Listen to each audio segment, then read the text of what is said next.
आले. शेतकऱ्यांची संपूर्ण कर्जमाफी व्हावी यासोबतच शेतकरी शेतमजूर दिव्यांग मेंढपाळ यांच्या प्रश्नाला ऐकून बच्चू कडू यांनी अन्नत्याग आंदोलन केलं होतं. यासोबत त्यांनी जी पायदळ यात्रा सुद्धा काढली होती. आजचा तिसरा टप्पा जो आहे तो संपूर्ण राज्यभरामध्ये चक्काजाम आंदोलन करून बच्चू कडू जे आहे सरकारचं लक्ष वेधणार. आपल्यासोबत बच्चू कडू आहे. भाऊ, काय सांगाल, आज चक्काजाम आंदोलन करून तुम्ही आज सरकारचं लक्ष वेधणार, कसं असणार? खरं तर वाडा आंदोलन, नंतर रायगडचं 3 दिवसाचं उपोषण, टेंभा आणि मग रक्तदान शिबिर आणि अन्नत्याग 7 दिवसाचा आणि 7 दिवस 8 दिवस पैदल यात्रा. आता ते चक्काजाम. आता isakal.com आहे देशातील नंबर 1 ची मराठी न्यूज वेबसाईट. प्रत्येक अपडेटसाठी isakal.com ला नक्की भेट द्या. हे सर्व करून मुख्यमंत्र्यांनी मिटिंग घेतली, बावनकुळे साहेबांनी मिटिंग घेतली, पण काही त्याच्यातून बाहेर निघत नाही. निव्वळ बनवा बनवीचं काम करत आहे. मिटिंग घ्यायचं, मिटिंगमध्ये सांगायचं काय अगदी बरोबर आहे, याचे शासन निर्णय निघाले पाहिजे, 15 दिवसात कारवाई होईल, पण काही होत नाही. मी आज बावनकुळे साहेबांना मेसेज केला की बाबा तुमच्या ज्या मंत्री हजर होते त्याच्या मंत्र्यांना एक साधा नंतर मिटिंग तर घेतलीच नाही, त्याच्यावर शासन निर्णय केले नाही, परिपत्रक काढले नाही. म्हणजे फक्त मिटिंग घेऊन त्याला वेळ काढूपणा जे सरकार करतंय ते चुकीचं आहे. आम्हाला फसवलं तरी चालेल, पण शेतकऱ्यांना जर तुम्ही फसवत असेल, त्या मेंढपाळांना फसवत असेल, मच्छीमारांना भेसळयुक्त दुधाचा कायदा आणणार होते मुक्त झाला पाहिजे म्हणून, आणि दिव्यांगाचे 8 प्रश्न अजून आहे बगर पैशाचे आहे, त्याचे साधे परिपत्रक काढायचं आहे, ते सुद्धा करत नाही. आणि आता समिती नेमली, पण ते कर्जमाफीसाठी आहे का उपाययोजनासाठी आहे ते कळत नाही. मुख्यमंत्री असे म्हणतात का यावर्षी पीक पाणी चांगलं आहे, म्हणजे एकूण अंदाज चांगला आहे, पीक पाणी चांगलं येणार.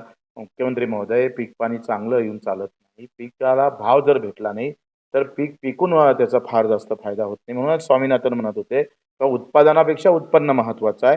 मागच्या वेळेस भाव भेटले नाही म्हणून कर्जमाफीची मागणी समोर येतं.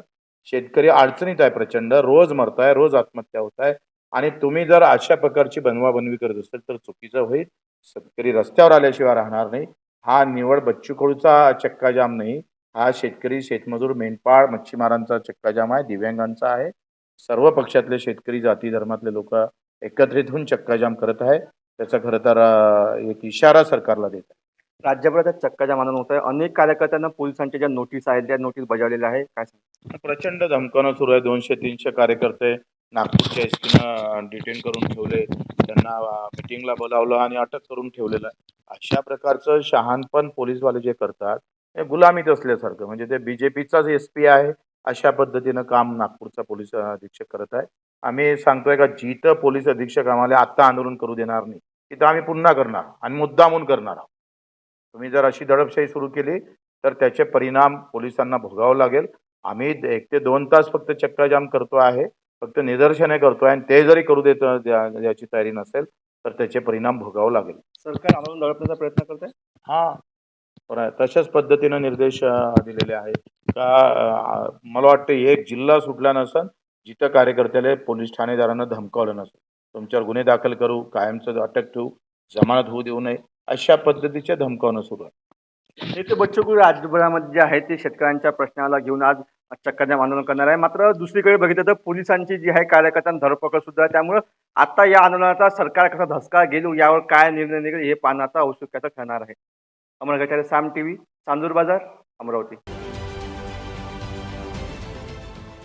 देश विदेशातील प्रत्येक घडामोडींचे लाईव्ह अपडेट मिळवण्यासाठी आता साम टीव्हीच्या सर्व सोशल मीडिया प्लॅटफॉर्मला लाईक, फॉलो आणि सबस्क्राईब करा. तसंच सर्व नोटिफिकेशनसाठी बेल आयकॉन प्रेस करायला विसरू नका.